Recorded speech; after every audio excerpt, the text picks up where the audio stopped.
Today I'm going to show you how to design a track plan for a small shelf-style model railroad.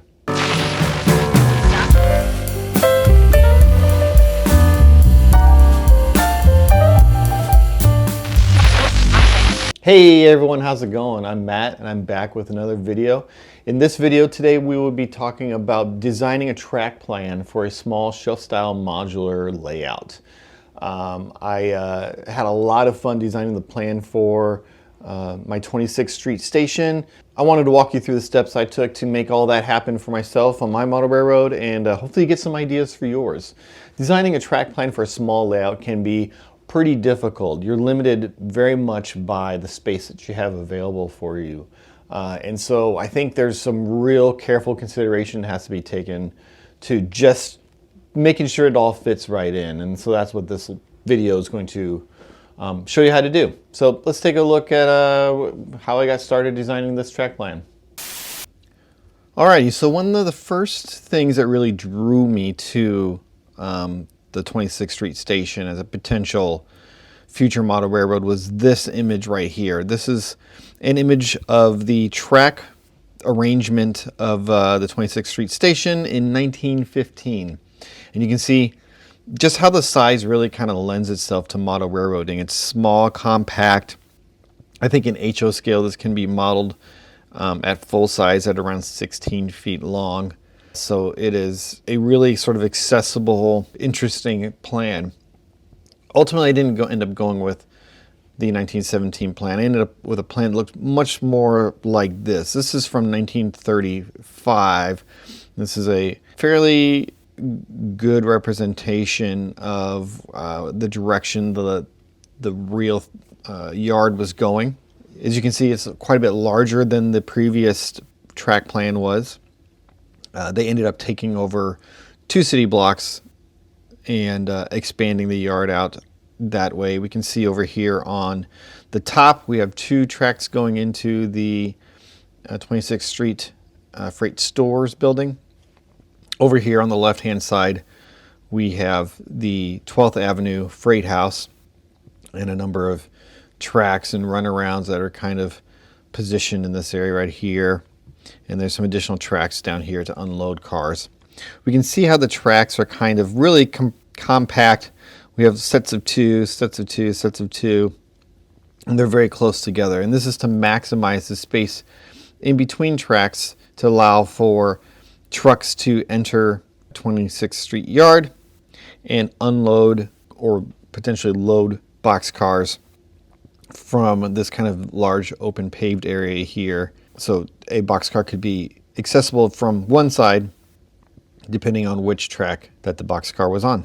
Here is an aerial photograph of the yard as it existed in 1951, very close to the date that I am modeling. We can see the 3 major freight buildings at the yard. We have 26th Street Station right here, this large white building. We can see the tracks that go inside of the building here, and we have 1 track on the outside. Over here on the left-hand side, this is 12th Avenue Freight Station here. We can see this interesting kind of curved shape right along this top edge right here as the tracks kind of curve around and can be loaded or unloaded right along the side of the building here. And then down here on this bottom side here is the newest of the 3 stations. This is 24th Street, I believe, station is what they ended up calling it, since this area here takes up 2 city blocks. And we can see our freight yard kind of in the middle here, and we can see just how close those cars are to each other on those pairs of tracks right there. And finally, here is a track plan from 1955. This is the sort of the arrangement that I am using as the inspiration for what I am doing on my layout. We see over here in the middle area a double crossover that kind of runs right in the middle of 12th Avenue, and then we see our tracks leading over to the bridge, which extends out over the Hudson River, where the car floats would come to unload from there. And we see the tracks curve into the yard. We have 2 tracks going into the warehouse. We have 1 track on the outside of the warehouse, serving a platform right here. Here are those pairs of tracks kind of lined up in the middle of the yard with the driveways in between. We have the 12th Avenue Freight House right here and the track curving around to serve that freight house. A couple of runaround tracks here, and then an additional track coming down here to serve this freight house down near 24th Street. So from here, it was time to go ahead and start to work on the layout. First thing I needed to do was determine my requirements for this railroad. I determined pretty quickly that I needed a maximum dimensions of 11 feet by 18 inches. This was as large as I could make it and have it still fit within the space in my layout room. In my case, I want to be able to wheel it underneath of the main model railroad that I'm working on when I'm wanting to kind of move it out of the way and clear up space in the middle of the room. Additionally, I need to be able to fit it in the back of my SUV, and the maximum space available for me there is 5.5 feet. And that's if I push up my front seats just a little bit in order to get everything in. So I'm really squeezing in the railroad there to make that happen. I want it to be an island style design, which just means I want to be able to access it from all sides. It needed to be designed to be portable, which, as I said before, I need to be able to fit it in the back of my SUV. But also I needed to be able to split it into two separate modules. So there needed to be a way to sort of connect those modules together, and I need to consider that in my track plan as well. The fact that there'd be a section where they would need to be split up and moved. And finally, it needed to utilize commercial turnouts. I have nothing against hand-laid turnouts. I think those are really cool. And honestly, I probably could have come up with a even better track plan for this had I wanted to go the approach of hand-laid turnouts. I really like Walther's new turnouts quite a bit. For my purposes, I think that they really fit the bill. They look good. They're built really solid. If I'm going to finger flick the turnouts themselves, which means just use my finger to kind of move the points of the turnout, those Walther's turnouts have a really kind of strong spring and just a really solid sort of connection. They're very well built all around, and so for my purposes, I wanted to stick with them. So this is the initial sketch I came up with, just to kind of throw some ideas down on paper, or digital paper in this case. Anytime I show any of these illustrations, know that you don't need a computer to do any of this for yourself. You can just on a pencil and a piece of paper do the same thing that I'm doing here. I'm just doing it on the computer because I'm familiar with it, I'm comfortable with it. I can kind of clean it up as I go and make it look better as I go. I can make revisions easily for myself, but you do not need a computer for any of this part. At this stage in my thought process, I honestly, before this point, I hadn't really thought too much about what my track plan could be.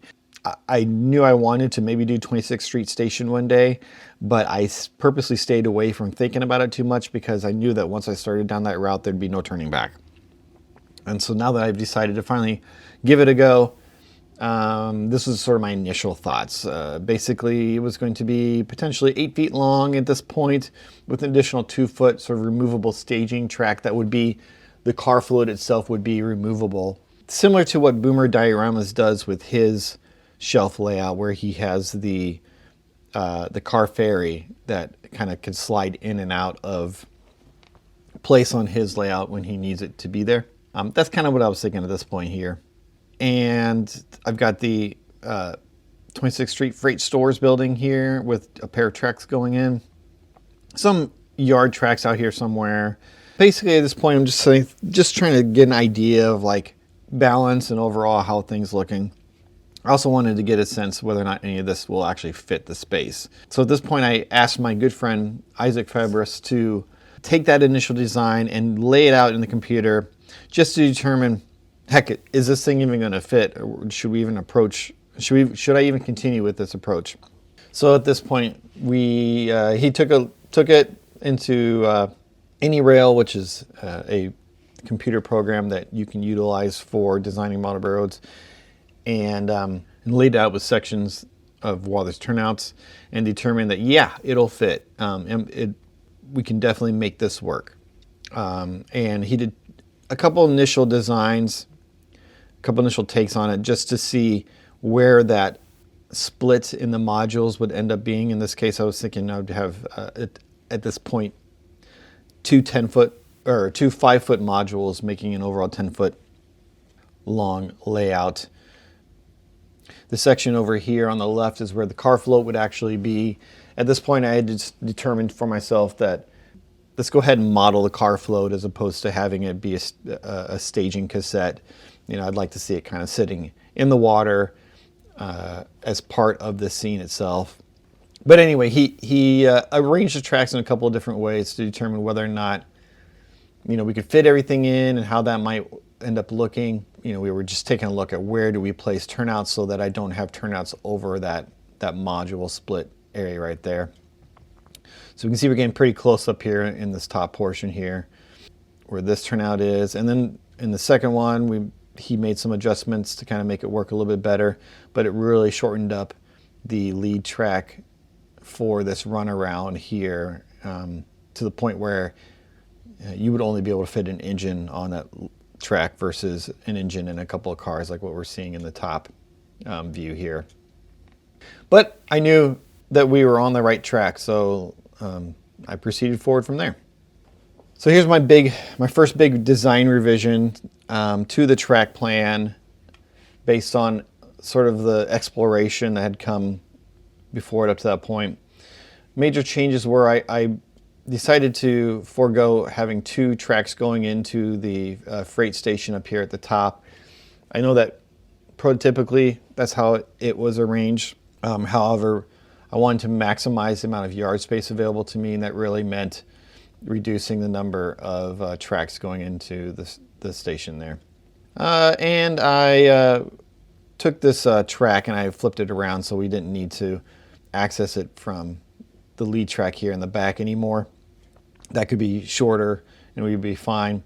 I would just kind of access it from the front here. I also got rid of the double crossover at this point here just to see, am I saving any space by getting rid of that crossover? Does it make sense to do that? Am I able to kind of squeeze things in a little bit better that way? So just kind of exploring some ideas. At this point, I started to lay things out on the floor and take a look at it in sort of a paper prototype, the paper mock-up version of what everything would look like. I took some butcher paper and I trimmed it to 18 inches by 11 feet long. I laid it out on the floor so I could get kind of a sense of how it looked in the room itself. Took some turnouts that I had gotten from the Walthers website, some paper templates of turnouts, and started taping those together and laying those out in my space just to see, hey, is everything kind of coming together? Where do I need to adjust things to make things fit? That kind of thing. So here's a revised version of the track plan as things start to come together. As you can see, basically we're looking pretty good at this point, real similar to what it looked like before. I added a couple more tracks right here. These tracks are really only large enough to hold one car each, so it's not perfect, but it's getting a little closer. As I started to do a little more kind of playing around with things and determining the size and location and stuff, I was starting to take a look at the barge area and determine just how long that barge or the car float would be. The Walthers car float comes as a 36-inch long kit, and I knew that was going to be too long for my area that I had available. After some mocking some stuff up and moving some stuff around, I ended up determining that I could use only about 2 sections of the barge kit. It comes in 3 sections. If I use 2 sections, it gets it down to about 27 inches long, which is a room for about 10 cars, 4 cars on the outside tracks and 2 cars on the inside track. I also knew that I was starting to kind of like this double crossover here would end up being leading into the lead track for the tracks that worked the 12th Avenue freight station, the one with a little curve on it. And the way that things were kind of working themselves out, I would only have room for 1 locomotive and 1 car if I didn't make some adjustments. So we have, you can see in this far corner here, there's the switch which leads off to 12th Avenue. We got the double crossover, and then we got a locomotive and 1 car, and this level right here kind of represents the car float itself. And that just wasn't enough space. When it comes to designing a model railroad, designing a track plan, I don't like puzzles. So I don't like situations where basically, you can only move one car at a time, or, just to make extra work for yourself. The freight station itself can hold 2 cars, so I want to be able to have 2 cars and the locomotive on this lead track. So I'm not like moving just one car at a time and just creating extra work for myself and creating kind of a pseudo puzzle because of that. So that meant some revisions to the track plan itself to extend as much as possible this lead track right here, so I could get 2 cars and that locomotive, which meant moving the double crossover over as far as I could, right to the edge of this module line, separation line here. And that meant moving everything this direction over further as well. So the turnout that leads to 12th Avenue Freight Station, that would get pushed over as well. This now meant that I could get the locomotive and 2 cars on this section right here. Locomotives obviously aren't really supposed to be going on car floats, so as far as it can go out in the section is right about this far. And that means I could work 12th Avenue Freight Station in the 2 car spots right here without having to do too many moves to make that happen. At this point, we're getting pretty close. I'm continuing to mock things up, take a look at my options. You can see over here the 2 cars that 12th Avenue Freight Station handle here, and the additional tracks with the 1 cars. I didn't like those additional tracks with those that can only hold 1 car. I kind of felt like that was kind of wasted space, but I wasn't sure exactly what to do with that at this point. You can see the lead track for this runaround down here with just the spot, just enough room for a single locomotive. I highly encourage everyone to take their time at this step in the process. Try things out, move your turnouts around, move your yard ladders around a little bit, move your sidings around, see what fits, what is interesting, what looks good. Make sure you use cars and locomotives to help kind of mock things up a little bit to make sure everything is fitting nicely for you. On a small model railroad, we are really limited by the space that's available. If you've got a room size layout, you can make some adjustments, to fit the room. Maybe you adjust the radius of a curve a little larger, a little smaller in order to kind of fit things in the way you'd like it to. Maybe, you're moving an industry down a couple of feet one direction or another. Maybe you are adding, additional sidings to an industry to fill out a space, or removing sidings to allow for more scenery, making things longer or shorter. You have a lot of flexibility when you're working on the scale of an entire room. When you're working on a scale of a couple of feet one direction or another, it really comes down to inches. Like, determining how much room I could squeeze in between this double crossover here and the barge itself. I mean, it really came down to inches, moving things slightly here and there in order to just make things fit just well enough that I could make those moves happen. And that's the kind of thing you deal with small model railroads. And so that's why I really feel that getting these templates, and mocking things up and really carefully taking your time to move stuff around, take a look at it from different angles, consider, is there a different way of approaching this particular switching situation that allows me to maximize my space available? Really sitting and thinking about it for a while will really help sort of determine the absolute best approach to solving the problem of fitting everything in. However, at this point, I ran into some problems.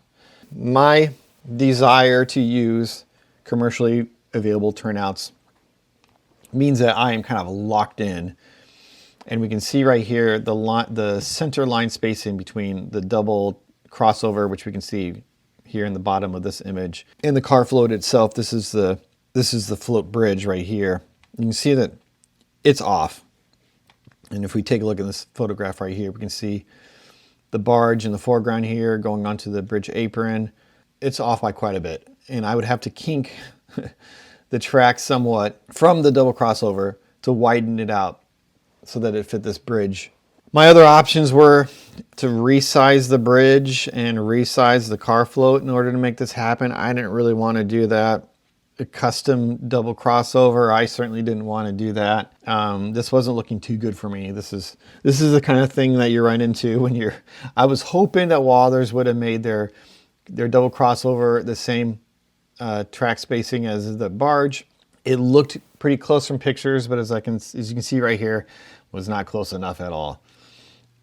So what to do at this point? Well, I determined if I actually curve the track leading from the double crossover to the float bridge, I can widen out that far track right here, and it would look a lot more organic and would hide the sort of the change in track separation, and that would work well. On the prototype, the track does curve in this area of 12th Avenue. Not quite like this, but I'm kind of building in a little bit more of what you see in the prototype at this point here, with a little bit of a curve in the 12th Avenue area, and it kind of makes sense. At least that's what I'm telling myself.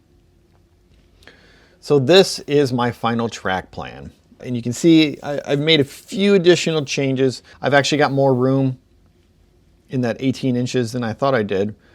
And I had room for an additional track going this way. So I got rid of those two kind of small, basically unusable bits of track there. I was able to add another runaround right here, a little bit of a larger one, so I can get the locomotive and a car right here if I want. And another turnout coming off of there to the freight station platform. So that it just makes it look a little more like the prototype. And it gives me some additional options. I've got a place right here where I can park some cars to run around them if I want right here. I've got a run around on this side over here. I've got 3 freight stations available to me now. And you know, when I'm designing a small switching layout, what I really want are options. I don't like a track plan where it's a puzzle, and once you figure out the puzzle, you sort of figured everything out, and you're just kind of just going through the motions at that point to move the cars from point A to point B, right? By adding this additional runaround here, some additional spots to park cars if I need to do some maneuvering, it just gives me more options, and I like having more options. I think that is the way to handle a complex switching operation on a small model railroad. Those options allow the operator to choose how they want to approach a difficult switching situation. And I think choice is the key to longevity when it comes to keeping a small layout interesting. So I'm going to make this track plan available on my Facebook page, and yeah. Thanks for checking out this video. If you are interested in seeing the progress of 26th Street Station as I continue to build it out from here, consider subscribing and hitting that bell icon. I don't normally ask for subscribers, but you know, the more people who are subscribed, the more people who are engaging with my content, the more likely it is that Google will push it out on this algorithm. And then maybe we'll get some new people who are just starting model railroads for the first time to see a video about track planning for a small space, and maybe they'll click on it and maybe they'll get something out of it. Every little bit helps, right? So thanks again everyone for checking out this video, and I'll see you all in another video.